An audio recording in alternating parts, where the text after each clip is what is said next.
मैं थोड़ा सा ब्रीफ कर देती हूँ। स्टेज पर जो आर्ट किया जाएगा, इंस्टेंट आर्ट स्टैंड के साथ ही किया जा रहा है और आप सब इसको स्क्रीन पर देख पाएंगे, प्रोजेक्टर पर, स्क्रीन पर आप इसको विटनेस करेंगे।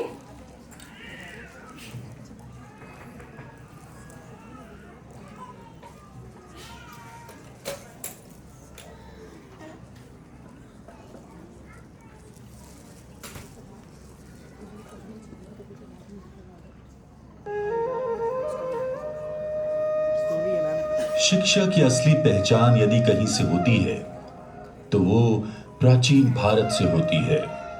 एक ऐसी भूमि जहां महान ऋषियों, मुनियों और ज्ञानियों ने जन्म लिया। यहां ज्ञान को केवल अर्जन का माध्यम नहीं बल्कि आत्म विकास और समाज सेवा का पथ माना गया।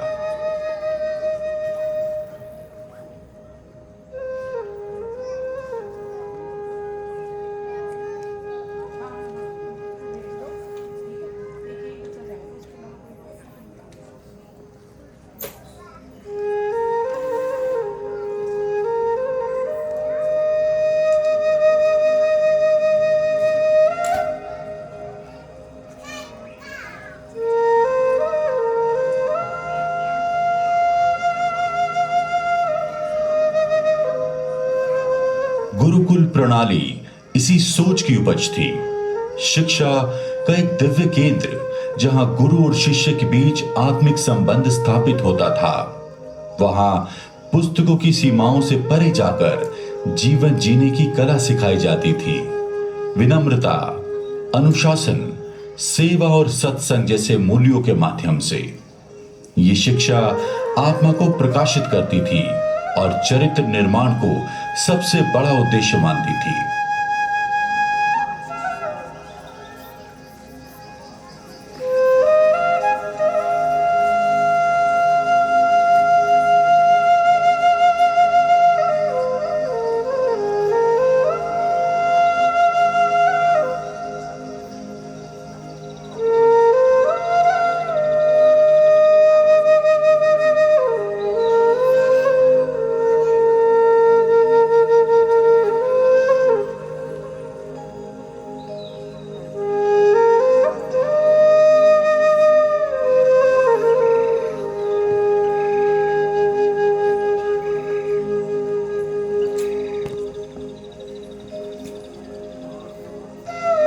गुरुकुलों में शिक्षा केवल विषयों तक सीमित नहीं थी, वह जीवन का संपूर्ण दर्शन थी।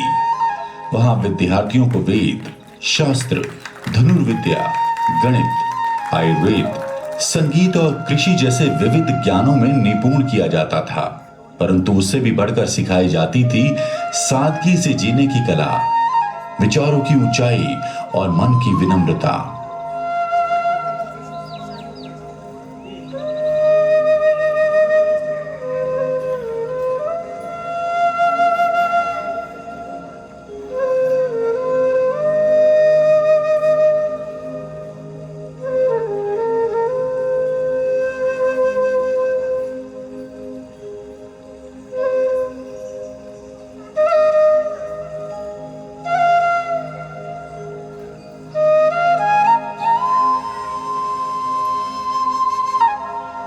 संवेदनशीलता, अनुशासन और आत्मनिर्भरता वहां के हर शिष्य के व्यक्तित्व का हिस्सा बन जाते थे।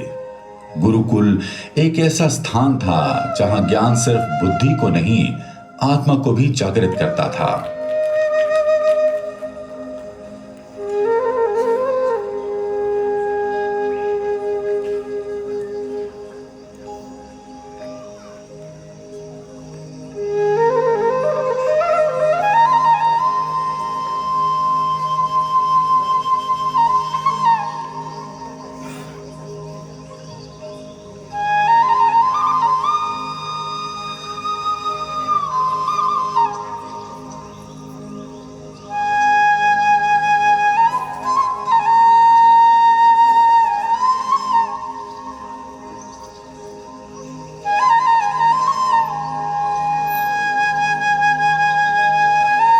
प्राचीन शिक्षा प्रणाली का मूल उद्देश्य केवल जानकारी देना नहीं था, बल्कि जीवन को संतुलित, सार्थक और सेवा परक बनाना था। गुरुकुलों में शिक्षा का अर्थ था शरीर, मन और आत्मा, इन तीनों का सम्यक विकास।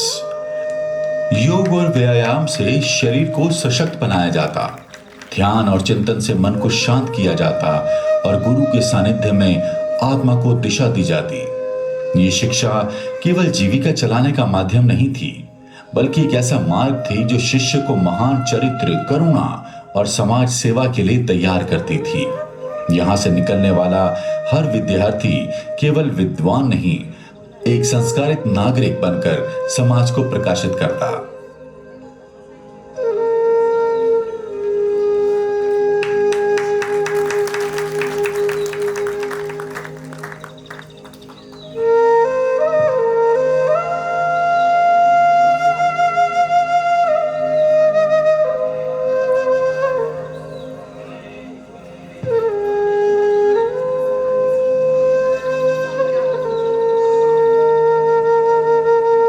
PIET प्राचीन गुरुकुल परंपरा से प्रेरणा लेते हुए आधुनिक शिक्षा में समग्र विकास की नींव रखता है। यहाँ शिक्षा का अर्थ केवल किताबों तक सीमित नहीं, बल्कि एक संपूर्ण व्यक्तित्व निर्माण की यात्रा है। हम विद्यार्थियों के चारों प्रमुख आयामों पर कार्य करते हैं। EQ यानी भावनात्मक संतुलन, जिससे बच्चे अपने भावों को समझना और संभालना सीखें। SQ यानी आध्यात्मिक जागरूकता, जो उन्हें अपने भीतर की शांति और उद्देश्य से जोड़ती है। PQ यानी शारीरिक सुदृढ़ता, जो उन्हें स्वस्थ और ऊर्जावान जीवन की ओर ले जाती है। और IQ यानी तार्किक क्षमता, जिससे वे समस्याओं को समझदारी और विवेक से सुलझा सके। PIIT में ये चारों बुद्धियां मिलकर एक सशक्त, संवेदनशील और संतुलित व्यक्तित्व की नींव रखते हैं।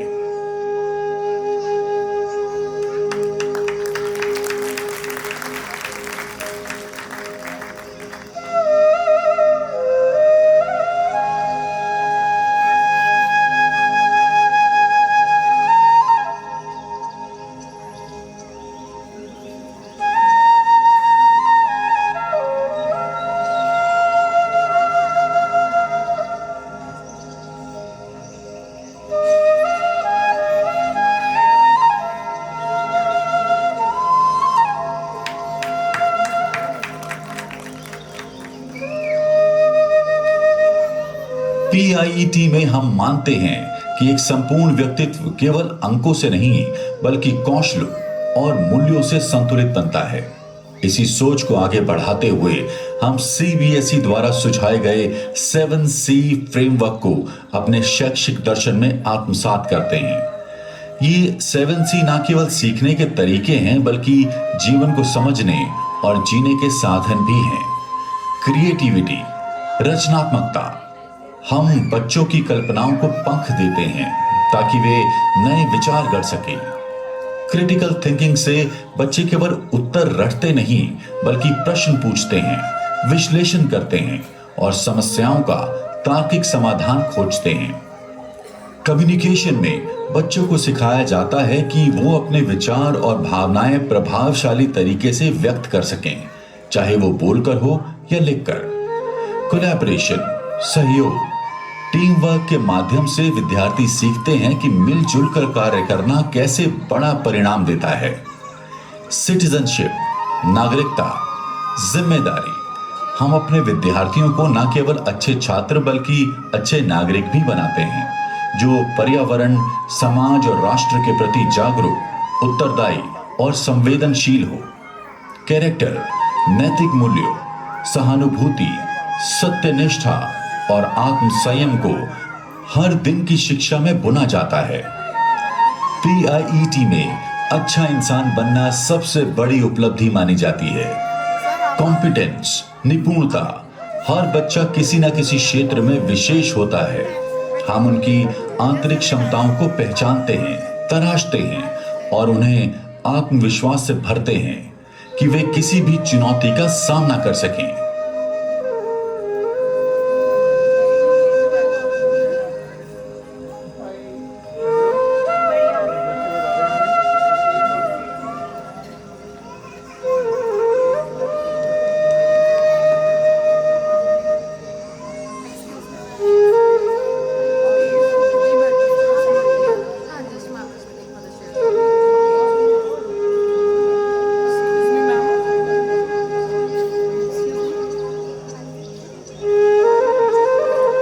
The root of our educational approach lies in empathy. PIET ये दृढ़ विश्वास रखता है कि सच्ची शिक्षा वहीं से शुरू होती है जहां एक बच्चा दूसरों के अनुभवों को महसूस करना, समझना और उनके प्रति संवेदनशील बनना सीखता है। हम एक ऐसा शिक्षण वातावरण निर्मित करते हैं जहां बच्चे खुलकर सोचते, बोलते और सीखते हैं, बिना किसी डर या दबाव के। यहाँ उन्हें न केवल ज्ञान बल्कि आत्मसम्मान, समझदारी और भावनात्मक सुरक्षा भी दी जाती है। PIET में हर बच्चा खुद को सुरक्षित, सम्मानित और स्वीकार्य महसूस करता है।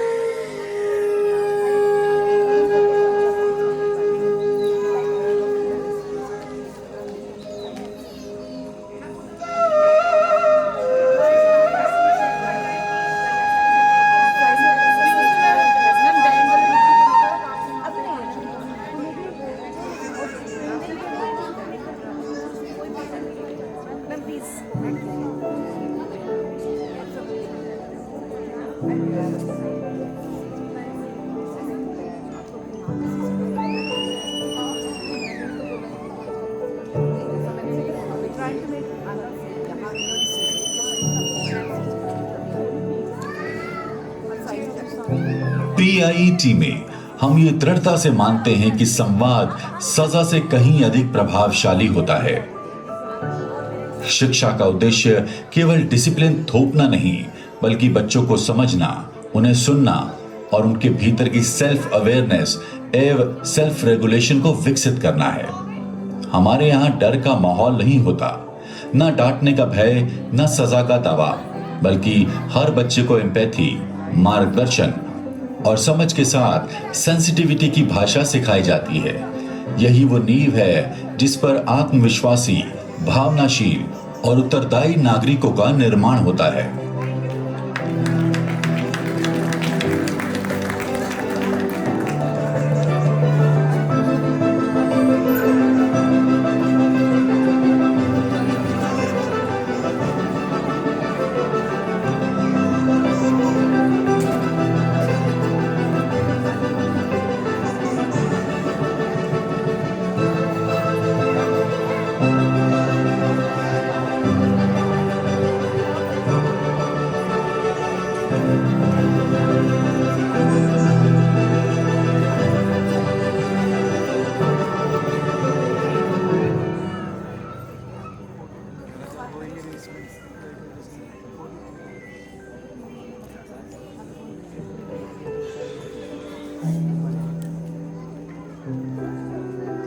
इसी सोच को जीते हुए हम एक ऐसी दिनचर्या तैयार करते हैं जो बच्चे के तन, मन और आत्मा तीनों में संतुलन स्थापित करे। दिन की शुरुआत होती है योगा और मेडिटेशन से, जिससे शांति और केंद्रित ऊर्जा का संचार होता है। इसके बाद बच्चों को स्पोर्ट्स और आर्ट्स के माध्यम से फ्रीडम ऑफ एक्सप्रेशन और क्रिएटिविटी का अवसर दिया जाता है। हर विषय को लाइफ स्किल से जोड़ा जाता है ताकि ज्ञान केवल रटना ना हो बल्कि जीवन में उतर सके। साथ ही वैल्यू बेस्ड डिस्कशन सेशन बच्चों को सेल्फ रिफ्लेक्शन, एम्पैथी और सामाजिक समझ की ओर उन्मुख करते हैं।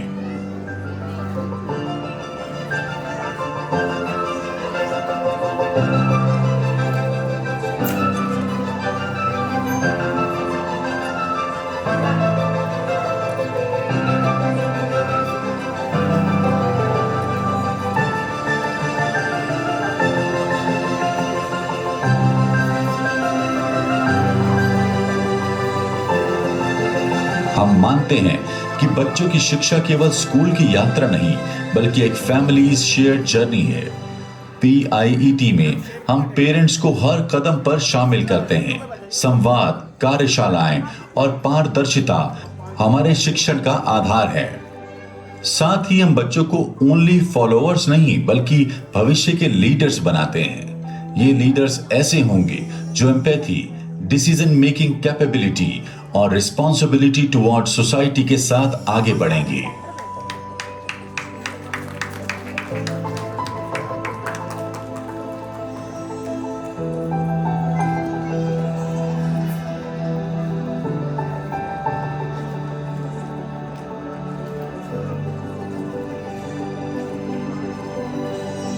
PIET संस्कृति सिर्फ एक स्कूल नहीं बल्कि एक मूवमेंट है। हम एजुकेशन को केवल नॉलेज प्राप्ति का माध्यम नहीं मानते बल्कि इसे एक ऐसी यात्रा मानते हैं जो सेंसिटिविटी, समाज के प्रति रिस्पॉन्सिबिलिटी और वैल्यूज के साथ होती है। हम बच्चों को self confidence, critical thinking skills और समाज में पॉजिटिव परिवर्तन लाने की इंस्पिरेशन देते हैं। हमारे टीचिंग का आधार कम्युनिकेशन, एम्पैथी और अंडरस्टैंडिंग है जो हर छात्र को उसके जीवन में सही दिशा में बढ़ने के लिए गाइडेंस देता है। हम मानते हैं कि बच्चों की एजुकेशन केवल स्कूल की यात्रा नहीं बल्कि एक परिवार की साझा यात्रा है जिसमें पेरेंट्स भी साझेदार हैं। हमारा सपना है एक ऐसा भारत जहां शिक्षा का अर्थ हो wisdom with compassion and values with knowledge, a nation where each individual contributes to a future full of empathy, responsibility and growth.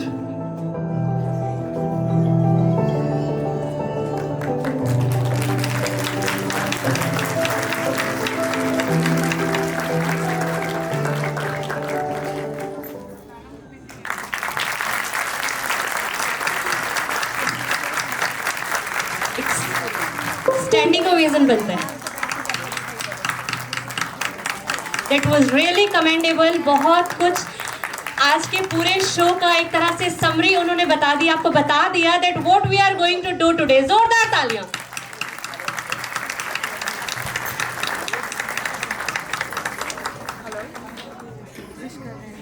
Good evening everyone।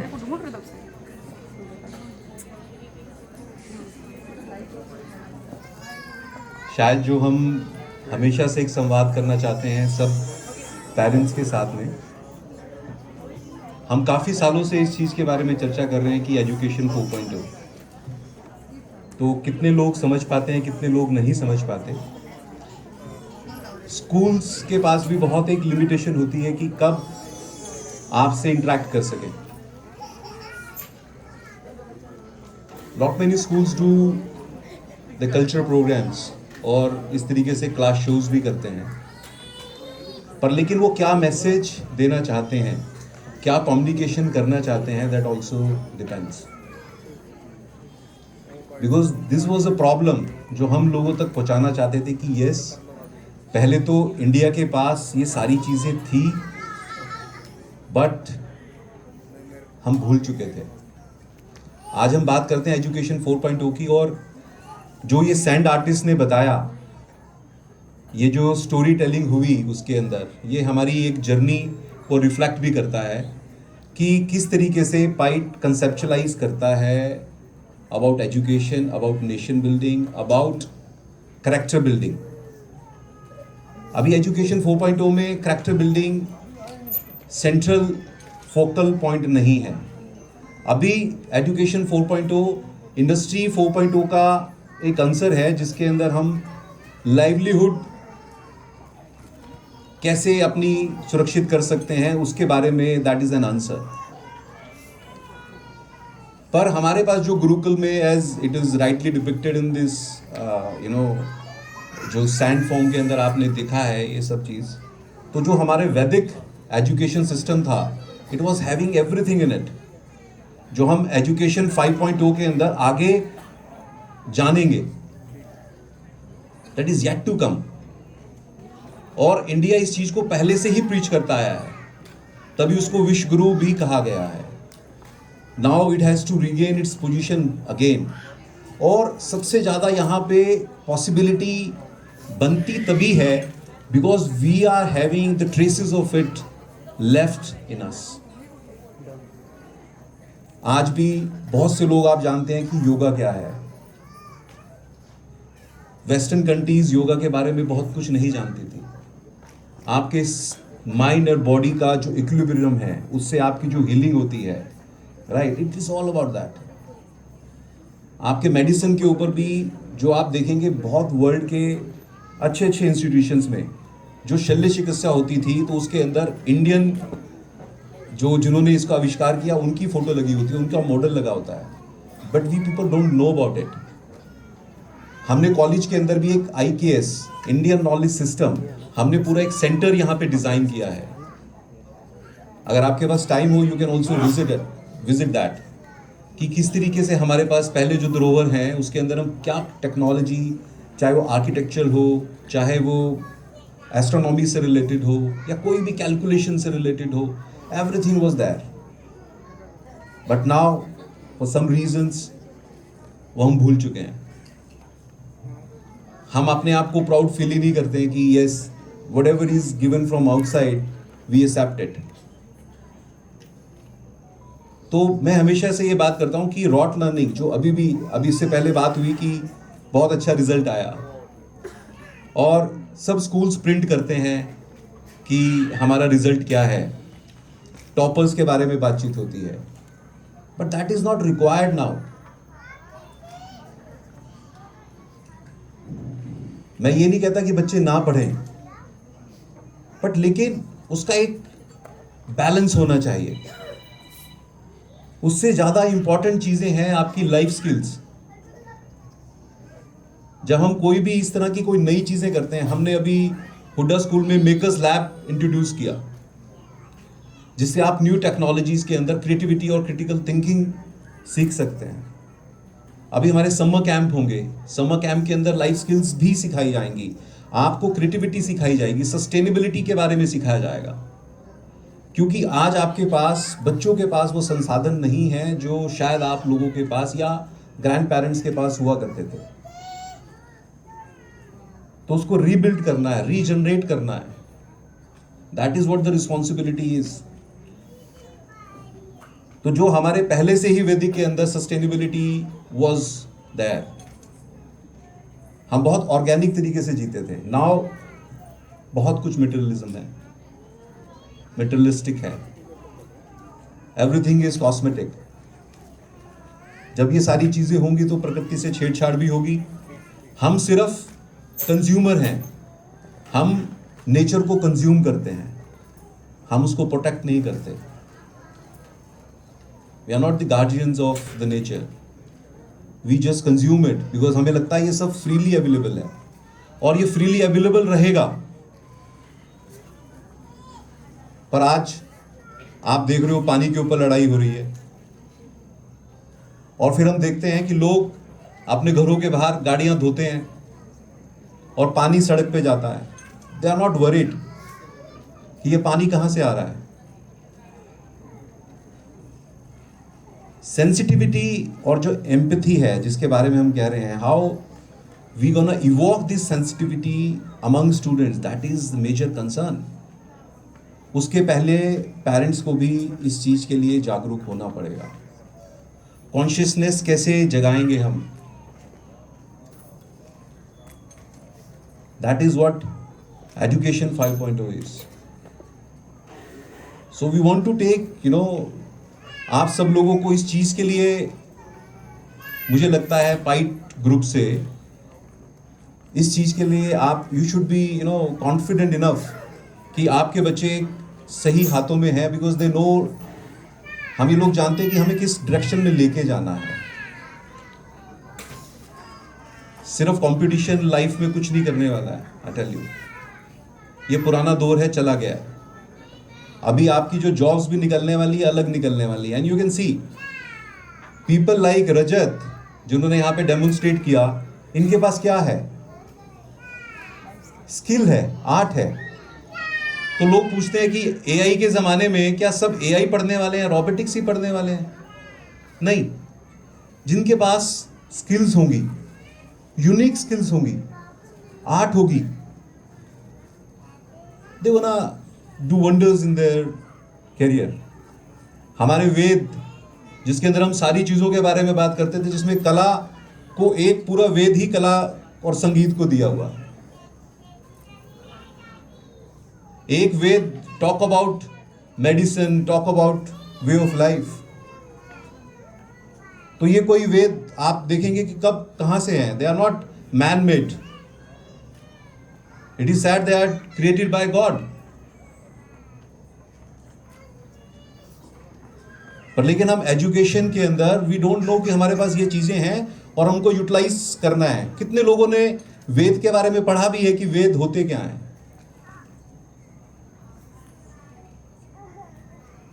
सिर्फ हम नाम सुनते हैं, उसमें है क्या हम ये भी जान के नहीं देखना चाहते कि ये है क्या. Is it so useless? कुछ तो होगा.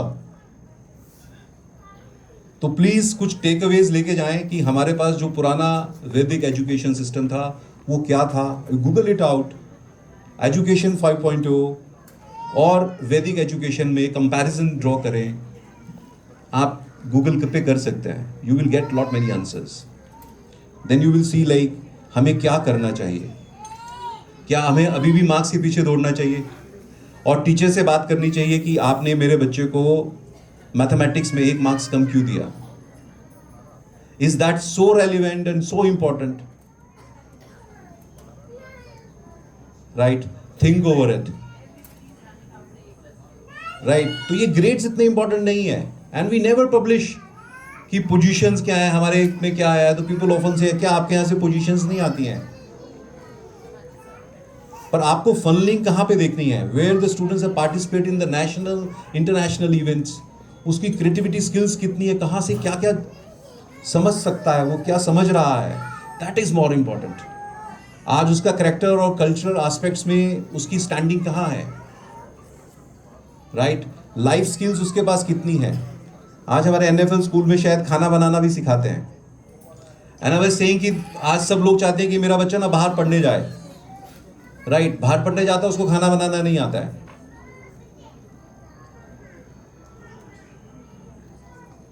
तो सबसे इंपॉर्टेंट स्किल्स क्या हैं? That you have to figure it out. जब AI, सब जगह पे AI होगा, everything will be done by the computers, what people gonna do. लोग कहते हैं कि हमारे पास जॉब नहीं रहेगी, हम क्या करेंगे, खाली क्या करेंगे.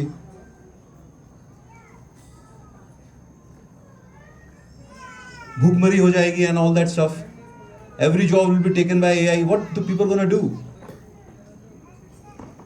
आप सोचिए कि पहले क्या होता था, इन वैदिक टाइम्स क्या होता था. You will have time to practice music. You will have time to practice and enjoy your hobbies. आप दोबारा से आर्ट में, हो सकता है हमारे मैम यहाँ बैठे हुए हैं, आर्ट हमने मैम ने पढ़ाया, ओमवती मैम ने. तो हो सकता है बहुत सारे लोग, आप जो बचपन में आपने आर्ट किया हो, दोबारा से आर्ट करने लगे. दोबारा से आपने गिटार जब कभी बजाया हो स्कूल में, आप दोबारा से लाइफ में 1 घंटा शाम को गिटार बजाएं. आज आपके पास टाइम नहीं है, unfortunately. So AI is gonna give you your time back. So you need to develop on your hobbies. आप अपनी लाइफ को जीना सीखेंगे when this will be in full swing, right? So you should not be worried about. अगर computer आपका काम कर रहा है, पहले ट्रैक्टर नहीं था तो आप हल चलाते थे खेत के अंदर, अब ट्रैक्टर है. तो ये थोड़ी ना कि आपका खेती नहीं हो रही है. Right, in the similar way आपका AI अगर आपके कंप्यूटर प्रोग्रामिंग कर रहा है, you have to see it, you have to monitor it, you have to funnel the things in the right ways. That is done. The rest of the time you can do whatever you like, the way you want to live your life, right? So life में ये सब चीज़ें बहुत important होने वाली हैं, I tell you. So बच्चे को सिर्फ पढ़ना है ये नहीं होना चाहिए. You need to focus on the holistic development of the child. तभी you will be, proudly can say, okay fine, I made him a very global citizen. ठीक है, जो लैंग्वेजेस सीखना चाहे सीखें. आपने इंडियन नॉलेज सिस्टम बिलीफ को जाने समझे. दैट वुड बी भारत विश्व गुरु तभी दोबारा बन सकता है. Thank you for patiently listening to us. Thank you very much.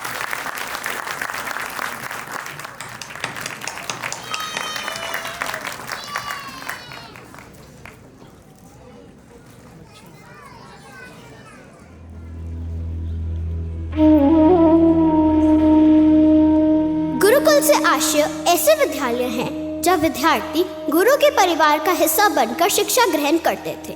Gurukul की स्थापना प्रायः वनों, उपवनों तथा ग्रामों में की जाती थी, जहाँ विद्यार्थी अपने गुरु के सानिध्य में रहकर न केवल शास्त्रों का अध्ययन करते थे बल्कि जीवन के सभी आवश्यक गुण भी सीखते थे, जैसे चरित्र निर्माण, अनुशासन, आत्मनिर्भरता और सेवा भावना। गुरुकुल जीवन का मुख्य उद्देश्य केवल विद्या अर्जन नहीं बल्कि संपूर्ण व्यक्तित्व का विकास था। गुरुकुलों में वेद, गणित, आयुर्वेद, युद्ध कला, नीति शास्त्र, योग आदि विषयों का गहन अध्ययन कराया जाता था। प्राचीन भारत के ऋषि मुनि जैसे ऋषि विश्वामित्र, ऋषि वशिष्ठ, ऋषि भारद्वाज और ऋषि सादीपनी जैसे गुरुओं ने अपने गुरुकुल के माध्यम से समाज को महान विद्वान और योद्धा प्रदान किए। गुरुकुल प्रणाली ने भारतीय संस्कृति में शिक्षा को केवल ज्ञान का साधन नहीं बल्कि जीने की एक कला बना दिया था। मृदु वाणी में वेदों की गूंज, योग साधना थी दिनचर्या, प्रकृति की गोद में पलती थी संस्कारों की सुंदर सरिता।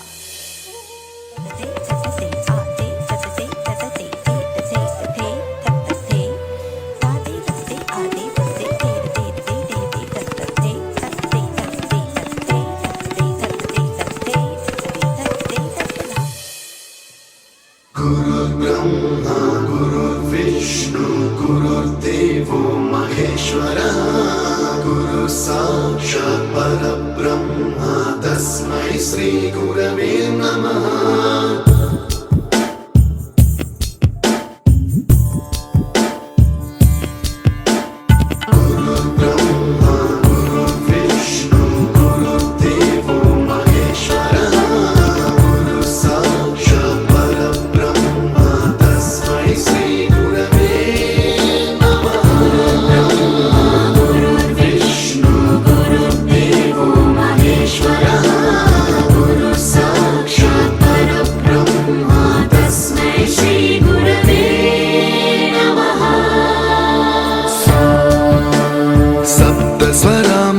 ज्ञानप्रदाय गुरवे नमः।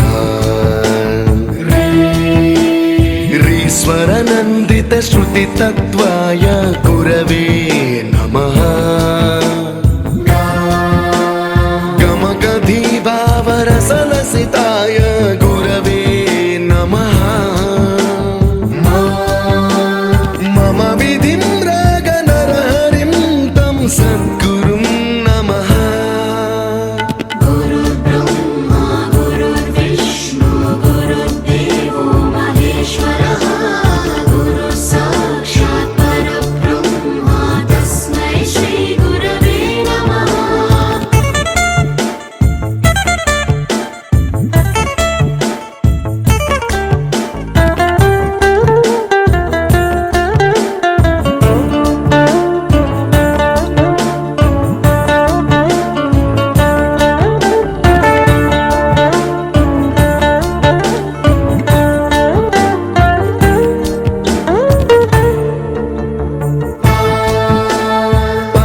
कृपाय परहिताय कृतिनुत गुरवे नमः। दशशतवाद्यवेद्याय पूज्याय मद्गुरवे नमः। निगमावरणे स्वरसिंहासने रागराजराजं तं वरगुरुं नमः।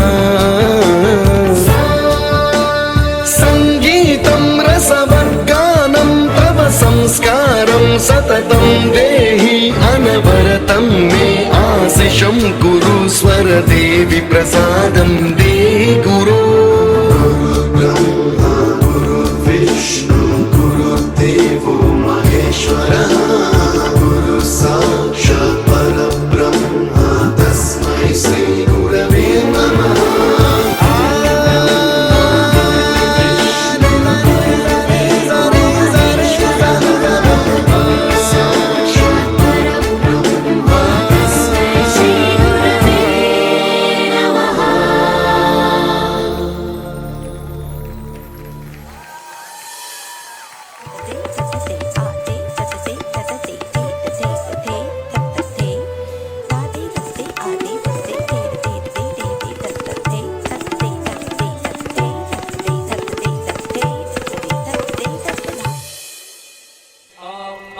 स्वस्ति न इन्द्रो वृद्धश्रवाः स्वस्ति न पूषा विश्ववेदाः स्वस्ति नस्तार्क्ष्यो यज्ञ से हम देवताओं को प्रसन्न करते हैं, समाज में एकता और सहयोग की भावना को बढ़ाते हैं और अपने आत्मिक उत्थान की दिशा में कदम बढ़ाते हैं। गुरु माँ, यज्ञ की प्रक्रिया में हमें क्या करना होता है? यज्ञ में हमें समिधा, घी और अन्य सामग्री का उपयोग करना होता है। इन सामग्रियों को अग्नि में अर्पित करते हुए मंत्रों का उच्चारण किया जाता है। गुरु माँ, क्या हम यज्ञ को केवल धार्मिक उद्देश्य से करते हैं?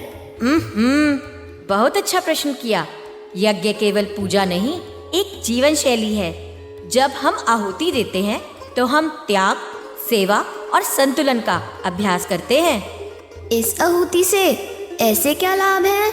इससे हमें न केवल आध्यात्मिक लाभ बल्कि सामाजिक और पर्यावरणीय लाभ भी मिलते हैं। यज्ञ से वातावरण शुद्ध होता है, लोग एकत्र होकर सामूहिक भावना से जुड़ते हैं। यह एकता का प्रतीक है। क्या मैं अगली आहुति दे सकती हूँ? अवश्य। लो, बोलो स्वाहा और अपने भीतर की नकारात्मकता अग्नि को समर्पित करो।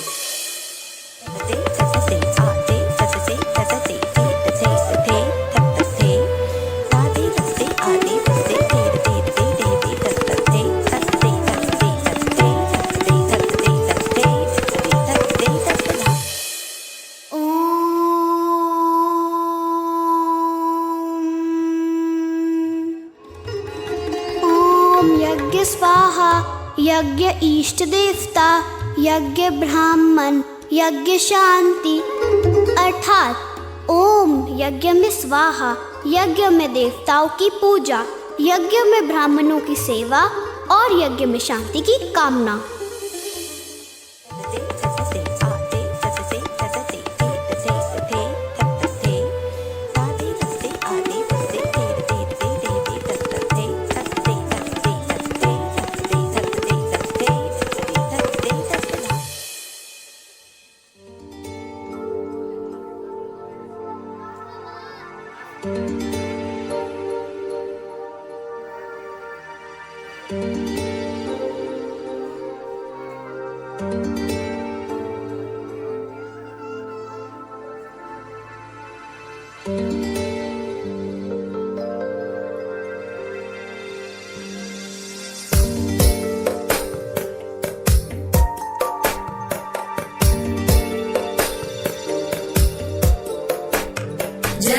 जगज्जालपालं खचत्कण्ठमालं शरच्चन्द्रबालं महादैत्यकालं नभो नीलकायं दुरावारमायं सुपद्मासहायं भजेऽहं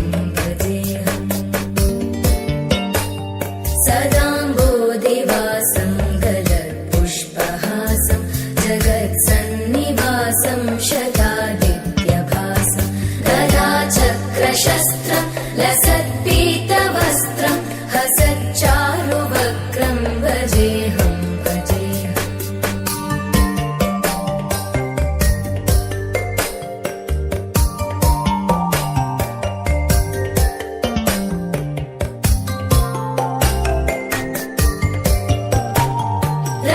रमाकण्ठहारं श्रुतिव्रातसारं जलान्तर्विहारं धराभारहारं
सदाखिलेऽहं सुवैकुण्ठगेहं भजेऽहं भजेऽहम्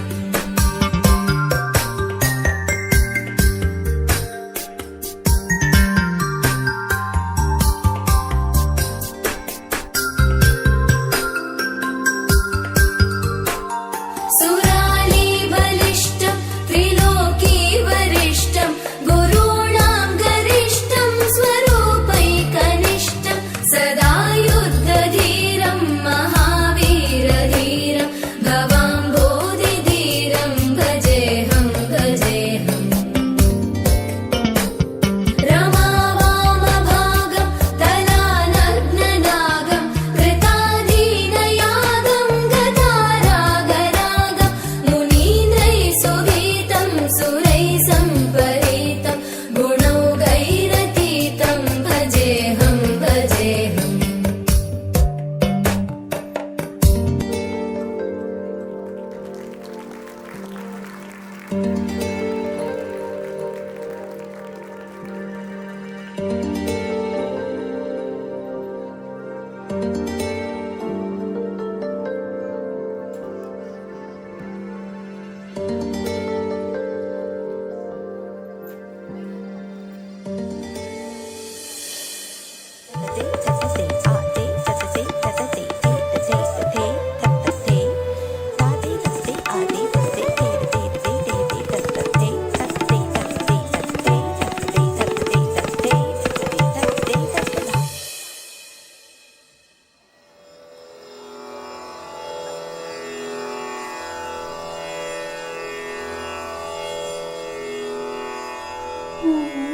आज हम बात करेंगे आयुर्वेद की।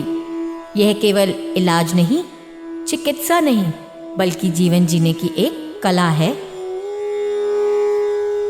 गुरु माँ, क्या आयुर्वेद दवाइयों से ज्यादा जीवन शैली पर जोर देता है? बिल्कुल।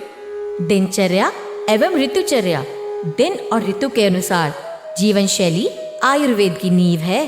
गुरु माँ, इसका मतलब सूरज से पहले निद्रा को त्यागना होगा? ओह, नींद का त्याग! सच में ये सोचकर तो मेरे होश उड़ गए। मुझे तो सोना बहुत पसंद है। परंतु स्वस्थ रहने के लिए प्रकृति के अनुसार चलना आवश्यक है। गुरु माँ, कई दिनों से पेट में बहुत जलन हो रही है, कुछ खाते नहीं बनता। लगता है कल का प्रीति भोज अभी तक पचा नहीं। गड़बड़ लगती है, ज्यादा खाया था ना? उपहास बाद में। अच्छा चलो बताओ, यह कौन सा दोष लग रहा है? अरे, जहाँ तक जान पड़ता है यह पित्त दोष है। शाबाश, बिल्कुल सही।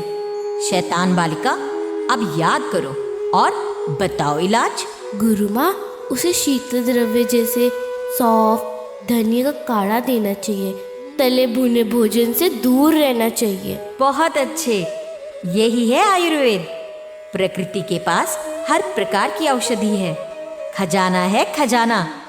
आपका बहुत धन्यवाद गुरु माँ, मैं ये अवश्य उपचार करूँगा। यह गुरुकुल केवल शिक्षा का स्थान नहीं,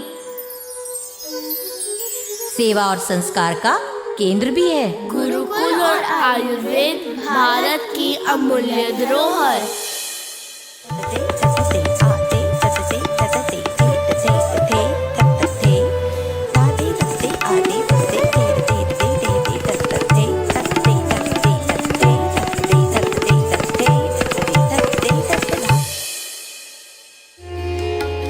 स्वस्थस्य स्वास्थ्य रक्षणम, अतुर्स्य विकार प्रशमनम, अर्थात स्वस्थ का स्वास्थ्य बनाए रखना और बीमार का इलाज करना, यही है आयुर्वेद।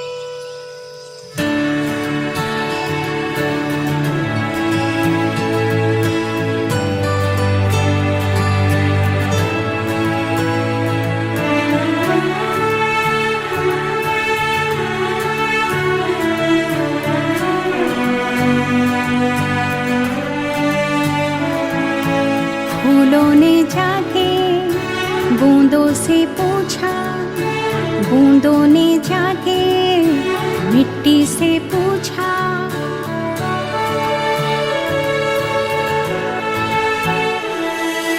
फूलों ने जाके बूंदों से पूछा, बूंदों ने जाके मिट्टी से पूछा। हम कहाँ रहेंगे, हम कैसे खिलेंगे, हम कहाँ रहेंगे, हम कैसे खिलेंगे, हम कैसे जिएंगे।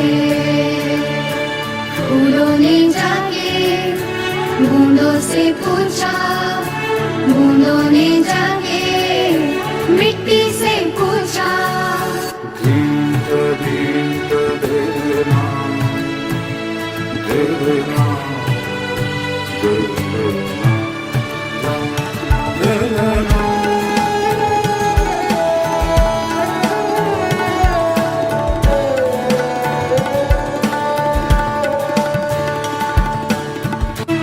हम है तो तुम हो तो हम, इंसान हो तुम, प्रकृति हम।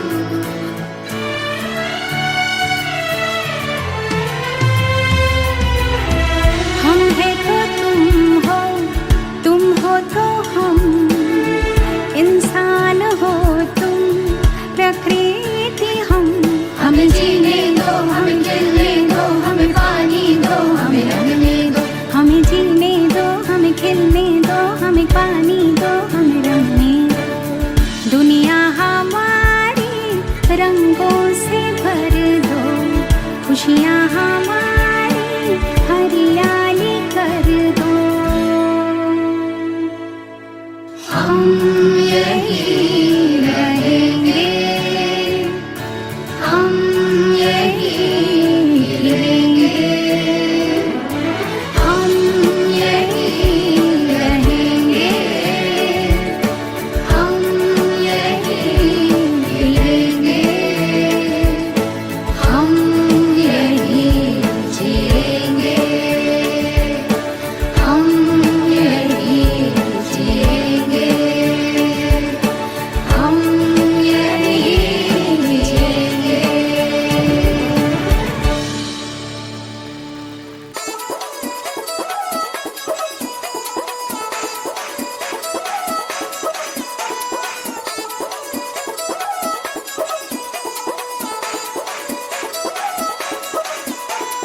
आम के आम, गुठलियों के दाम, छिलके सेब संतरों के लिए अपनी शान। आम के आम, गुठलियों के दाम, छिलके सेब संतरों के लिए अपनी शान होंगे। डुमक डुमक डुम्मा रे डुमक डुमक डुम्मा, डुमक डुमक डुम्मा रे डुमक डुमक डुम्मा। और गोल अपनी धरती है और गोल इसकी बातें, एक हाथ से ले तो दूसरे हाथ से लौटा दे। खजाने वसुंधरा के हो तभी अपने पास होंगे। धरती के लाल जब धरती के साथ होंगे। आम के आम, गुठलियों के दाम, छिलके सेब संतरों के लिए अपनी शान।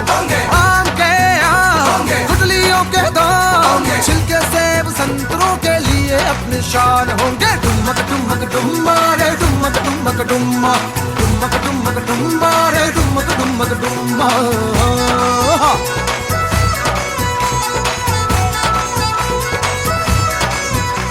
ये मच्छर और ये मक्खियाँ लौटेंगे बनते तितलियाँ, और झीलों के किनारों पे नाचेंगी मस्त मछलियाँ। रुमाल फेंक नाक लंबी सांसें लेते जाएंगे। बच्चों के गाल भी टमाटरों से लाल होंगे। आम के आम, गुठलियों के दाम, छिलके सेब संतरों के लिए अपनी शान।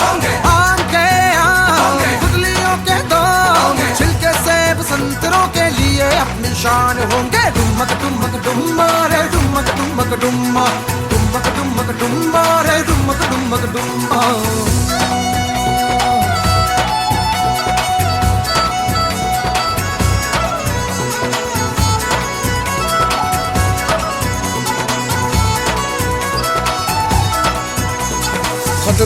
ये घंटियां बज रही है जोरों से, घेर लेना हमको धुआं ये चारों ओर से।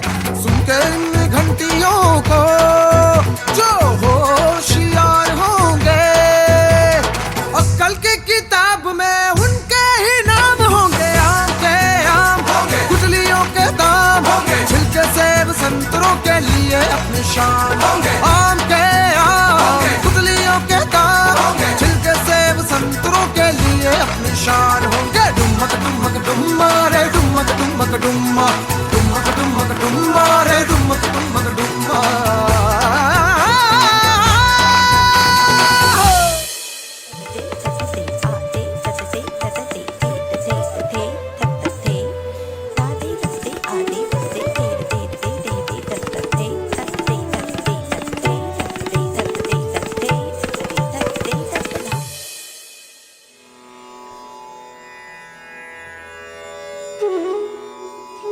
बच्चों, आज हम योग के बारे में बात करेंगे। योग केवल आसन नहीं बल्कि जीवन जीने की कला है। गुरु माँ, मैंने सुना है कि योग से शरीर स्वस्थ रहता है, क्या यह सच है? बिल्कुल, योग से न केवल शरीर स्वस्थ रहता है बल्कि मन और आत्मा भी संतुलित रहते हैं। योग के लिए अगर समय निकालना हो तो आलस को त्यागना भी जरूरी है ना। हर वक्त केवल आराम की नहीं सोचनी चाहिए। वैसे भी आलस्य और आराम में फर्क पता होना चाहिए। क्यों गुरु माँ, ठीक है ना? जब भी गुरु माँ कुछ ज्ञान की बात बताने लगती है, तुम दोनों में मतभेद शुरू हो जाता है। गुरु माँ, आप इन्हें छोड़िए, आप ज्ञान की बात योग की महत्ता को समझाइए। इनकी अटखेलियों में भी इनका आपसी प्रेम है। खैर, योग हमें अपने भीतर की ओर देखने की प्रेरणा देता है। तो गुरु माँ, योग के लाभ क्या है? योग के लाभ, अच्छा सुनो। योग से हम मानसिक तनाव को कम कर सकते हैं, आत्मविश्वास बढ़ा सकते हैं और जीवन में संतुलन ला सकते हैं। गुरु माँ, क्या आप मुझे कुछ योगासन सिखा सकती है? बस हमेशा अपनी ही सोचना। गुरु माँ, हम सब सीखना चाहते हैं। अच्छा, तुम लड़ो मत, योग की वाकई तुम्हें बहुत जरूरत है। तो सबसे पहले हम ताड़ आसन से शुरुआत करते हैं। यह आसन शरीर को लचीला बनाता है, मानसिक शांति प्रदान करता है।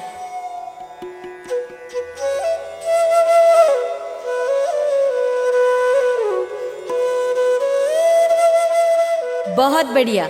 याद रखो, योग केवल शरीर के लिए नहीं बल्कि मन और आत्मा के लिए भी है। धन्यवाद गुरु माँ, अब मुझे समझ में आ रहा है कि योग केवल आसन नहीं, जीवन जीने की कला है। याद रखो, योग को अपनी दिनचर्या में नियमित रूप से शामिल कर अपने भीतर की शक्ति को पहचान सकते हैं और जीवन को संतुलित एवं सुखमय बना सकते हैं। योग से जीवन में संतुलन, तन मन और आत्मा का मिलन। न चित्तस्य पदेन वाचां मलं शरीरस्य च वैद्यकेन योपाकरोत्तं प्रवरं मुनीनां पतञ्जलिं प्राञ्जलिरान्तोऽस्मि।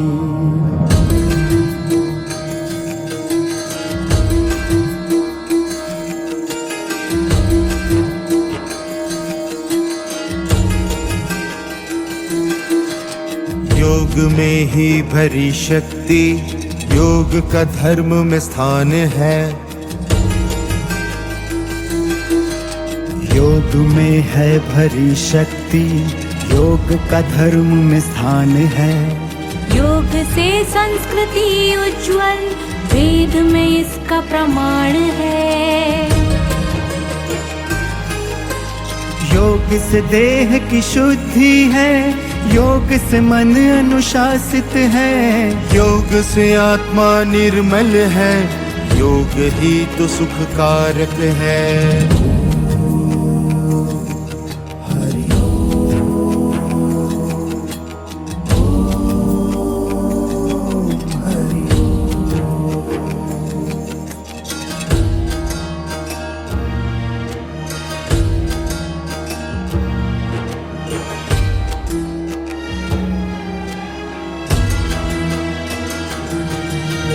योग से भागे रोग है, योग से तन ऊर्जावान है।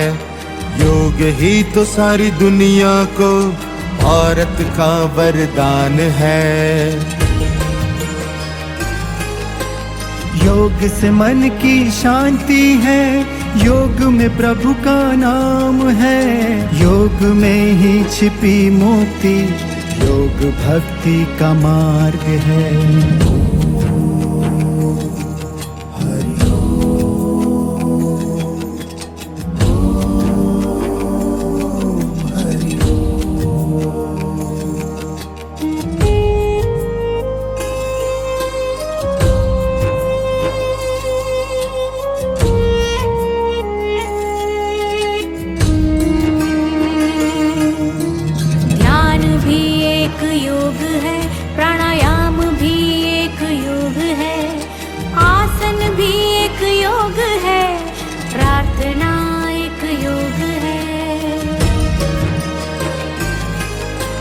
कर जो रहे तन मन ये सशक्त, तो आयु सबकी बढ़ जाएगी। क्रोध भय दृढ़ होंगे कहीं ना, खुशहाली फिर छाएगी।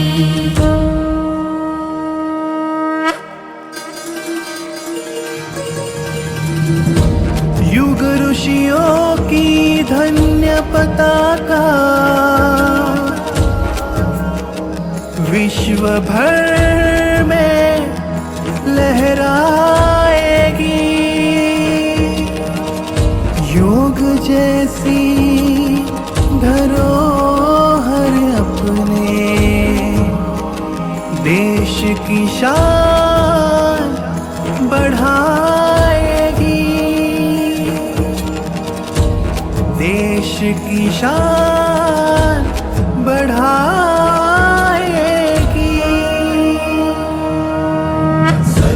भवन्तु सुखिनः, सर्वे सन्तु निरामयाः, सर्वे भद्राणि पश्यन्तु, मा कश्चित् दुःखभाग् भवेत्।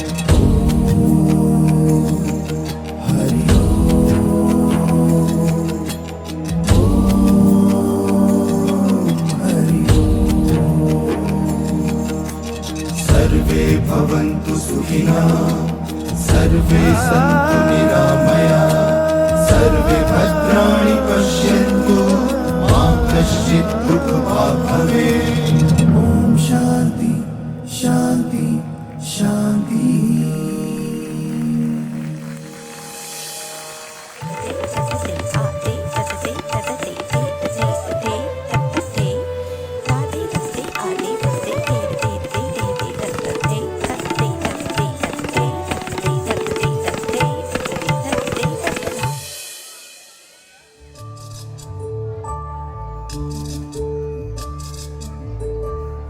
स्वागत है तुम सबका। आज हम केवल युद्ध कला ही नहीं, बल्कि उसके पीछे की भावना, शौर्य और अनुशासन को समझेंगे। गुरुमा, मैंने सुना है कि युद्ध कला से आत्मरक्षा में मदद मिलती है। क्या वाकई इस कला से संरक्षण संभव है? बिल्कुल। युद्ध कला से हम न केवल शारीरिक शक्ति प्राप्त करते हैं, बल्कि आत्मविश्वास, अनुशासन और संयम भी सीखते हैं। युद्ध कला से लड़ाई पर नियंत्रण किया जाता है ना? युद्ध कला से हम केवल लड़ाई नहीं, बल्कि जीवन की कठिनाइयों से भी निपटना सीखते हैं। गुरुमा, सही कहा ना? सही कहा। जैसे तलवार की धार घिसने से तेज होती है, वैसे ही साधना और अनुशासन से हमारा मन मजबूत होता है। परंतु गुरुमा, अगर मैं कुछ गलत करूं तो मुझे डर लगता है कि मैं कमजोर हूं। शक्ति बाहरी नहीं, भीतरी होती है। वीर वही है जो डर को पहचानकर उसे मात देता है। देखा, तभी मैं तुम्हें सिखाती हूँ। अच्छा, तुम रहने ही दो। डर के मारे तुम आंगन तक तो जाती नहीं कि अंधेरा है, तुम सिखाओगी। वो तो मुझे गुरु माँ ने सिखाया है कि गिरने से ज्यादा जरूरी है उठना, है ना गुरु माँ? चलो बस, अब मैं तुम्हें एक मूलभूत उदाहरण देती हूँ। ध्यान से देखो और अभ्यास करो।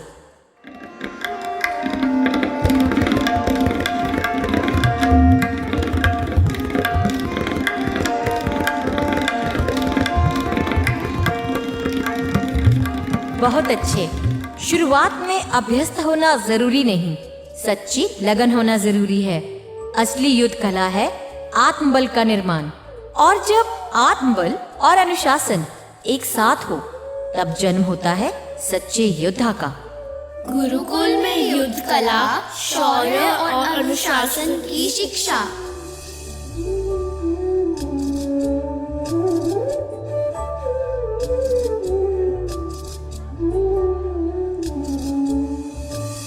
शस्त्रेण रक्षिते राष्ट्रीय शास्त्र चर्चा प्रवर्तते, अर्थात जो देश शस्त्रों से सुरक्षित होता है वही शास्त्रों की चर्चा संभव है।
नृत्य के महत्व को ज्ञान से जोड़ा जाता है। नृत्य केवल शारीरिक अभ्यास नहीं, बल्कि आत्म अभिव्यक्ति, भावनाओं की अभिव्यक्ति और हमारी संस्कृति का प्रतीक है। गुरु माँ, शास्त्रीय नृत्य में क्या विशेषता है? इसमें इतना भाव कैसे आता है? अति उत्तम प्रश्न है। शास्त्रीय नृत्य में अंग, भाव, लय और राग, इन चारों का संतुलन जरूरी है। इसमें केवल नृत्य नहीं होता, बल्कि एक कथा कही जाती है, शब्दों के बिना। क्या हर नृत्य शैली एक जैसी होती है? भरतनाट्यम और कथक में क्या अंतर है? भरतनाट्यम में मुद्रा और स्थिरता प्रमुख होती है, वही कथक जिसमें घूमने की गति और ताल का महत्व अधिक है। गुरु माँ, जब हम नृत्य करते हैं तो कभी कभी भाव समझ नहीं आते, क्या वो भी सीखे जा सकते हैं? भाव में अंतर भी पता होना चाहिए, थोड़ा दिमाग का खेल है वैसे। झगड़ो मत, संभवतः भाव महसूस करने से आते हैं। जब तुम कृष्ण की लीला कर रही हो तो तुम्हें वास्तव में राधा बनकर सोचना होगा। अभ्यास से मन शांत होता है और तभी भाव प्रकट होते हैं। तो गुरु माँ, क्यों ना हम कुछ अभ्यास करें? चलो, हम आज त्रिभंग मुद्रा और नवरस का अभ्यास करेंगे। तैयार हो? तैयार है गुरु माँ, बिल्कुल तैयार है।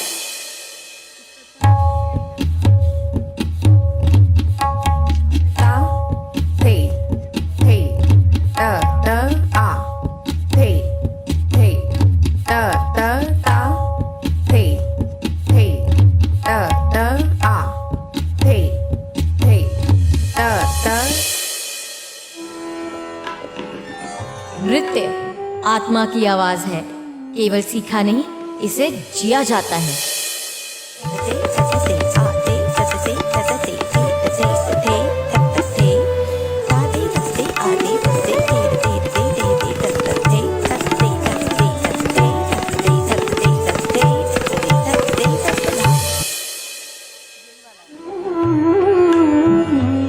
नृत्यम परमं ब्रह्म, नृत्यम जगताम नायकम, अर्थात नृत्य ही परम ब्रह्म है, नृत्य ही जगत के नायक है।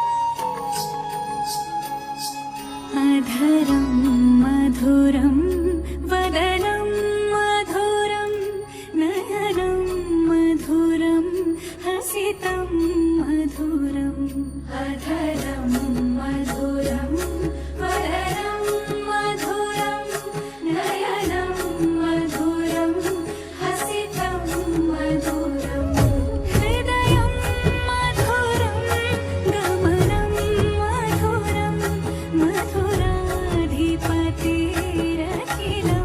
मधुरम् हृदयं मधुरं गमनं मधुरं मधुराधिपतिरखिलं मधुरम्।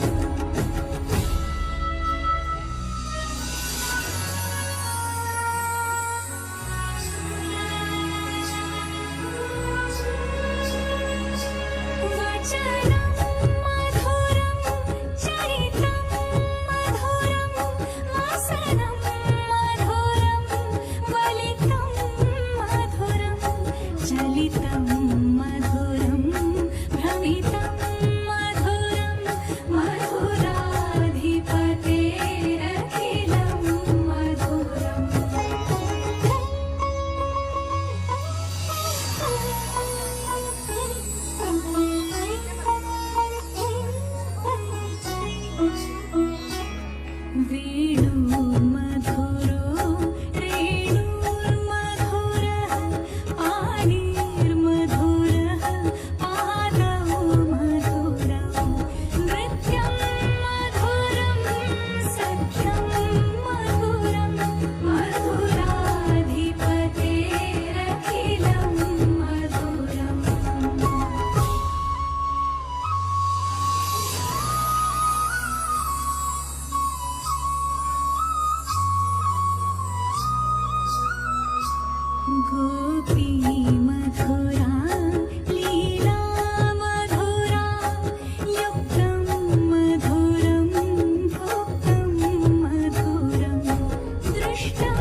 ललितं मधुरं फलितं मधुरं मधुराधिपतेरखिलं मधुरं मधुराधिपतेरखिलं मधुरं मधुराधिपतेरखिलं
चलिए, गुरुकुल ने हर नीति से हम सबको एक सबक सिखाया।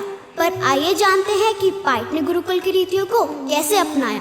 गुरुकुल में अगर गुरु शिष्य की अनूठी पहचान है, पाइट में भी गुरु शिष्यों का अपना ही मान है। कैसे हो पाया ये सब संभव? क्या क्या विभूतियों से अलंकृत है पाइट? आइए एक कविता एवं मुद्राओं द्वारा जानने का प्रयास करते हैं।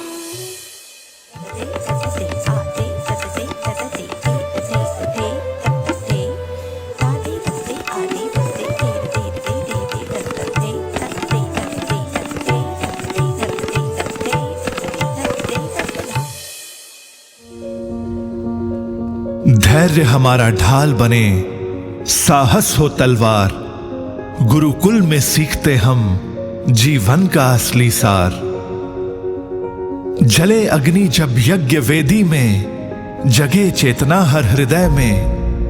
त्याग और सेवा की भावना से हम बढ़ते हैं नवपथ में। गणित भी है जीवन का हिस्सा यहां पर, सीख जाते हैं सब समझ किस्सा यहां पर। भाषा शैली भी नहीं रह पाती कोई पहेली, ज्ञान की शाला में लगे बोली शास्त्रों की सहेली। योग ने भी अपनी बनाई अनूठी छवि, आसन की माला देख कहां रोक पाया स्वयं को कवि। गुरुकुल में तकनीकी शिक्षा, परंपरा और आधुनिकता का संगम हो रहा। ज्ञान की धार को बहते देख मन गदगद हो रहा। शास्त्रीय नृत्य, कला और अनुशासन का मेल अनोखा। ना छल, ना कपट, ना मन में धोखा। गुरुकुल की भूमि पर ज्ञान का दीप जले। शिष्य गुरु का संबंध सच्चे प्रेम में पले। वेद शास्त्र, गणित और संस्कृत की बात, प्रकृति से शिक्षा, जीवन की सौगात। गुरु की मूरत, तप और त्याग की मिसाल। शिष्य की निष्ठा, समर्पण का कमाल। ना कोई भेद, ना कोई भेदभाव, सभी एक ही नाव के नाविक, बिना मोल भाव। गुरुकुल की शिक्षा, आत्मा की शांति, समाज में बदलाव, यही है नीति। गुरुकुल की परंपरा आज भी प्रासंगिक, ज्ञान, संस्कार और एकता का संगम। नृत्य का अनूठा खेल एवं परंपरा का मेल यहाँ। ऐसा संगम अब देखने को मिलेगा कहां। जब बात गुरुकुल की आई, छवि से हृदय में उतर आई। पाइट का ख्याल मन में समाया, गुरुकुल की नीतियों को पाइट ने अपनाया। गुरुकुल ने जब स्तंभ सखत बनाया, पाइट भी कहां पीछे रह पाया। जब गणित का अभ्यास गुरुकुल के पाठ्यक्रम से अपनाया, पाइट ने भी अबैकस में कमाल कर दिखाया। यज्ञ की वेदी का आभार गुरुकुल से आया। पाइट ने भी प्रतिवर्ष यज्ञ कर शुभ फल पाया। रघुकुल की रीति को भी बताया, पाइट ने उसको आगे बढ़ाया। योग से भगाए कितने ही रोग, संभवतः यह गुरुकुल से हो रहा था। पाइट ने भी योग मुद्रा को हृदय से अपनाकर योग से रोग को दूर भगाकर कायम की अनूठी मिसाल। हॉबी क्लब में मार्शल आर्ट सिखाकर पेश किया उदाहरण बेमिसाल। सभ्यता, संस्कृति, परंपराओं की सौगात, गुरुकुल से प्रभावित हो पाइट की भी अपनी है बात। कला का सागर, ज्ञान की गागर, पाइट का है अद्भुत संस्कृति क्लैन। गुरुकुल को जीवित रखना है मॉडर्न वे में, यही है पाइट संस्कृति का प्लान, यही है पाइट संस्कृति का प्लान। नतमस्तक हो शिष्य गुरुकुल में, गुरु के चरणों को बना के धाम। पाइट संस्कृति भी लगा है प्रयास में, ताकि स्मरण रहे सदा गुरु है पथ प्रदर्शक। गुरु ही है ब्रह्मा, गुरु ही है विष्णु, गुरु सभी से ऊपर विद्या का रक्षक।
भारतीय शिक्षा प्रणाली से आपको अवगत कराने का, प्राचीन काल में ले जाकर नवयुग में लाने का हमारी छोटी सी कोशिश बताने की। शिक्षा एक हथियार है। शिक्षित है अगर आप तो समझ लीजिए हर जंग के लिए तैयार है।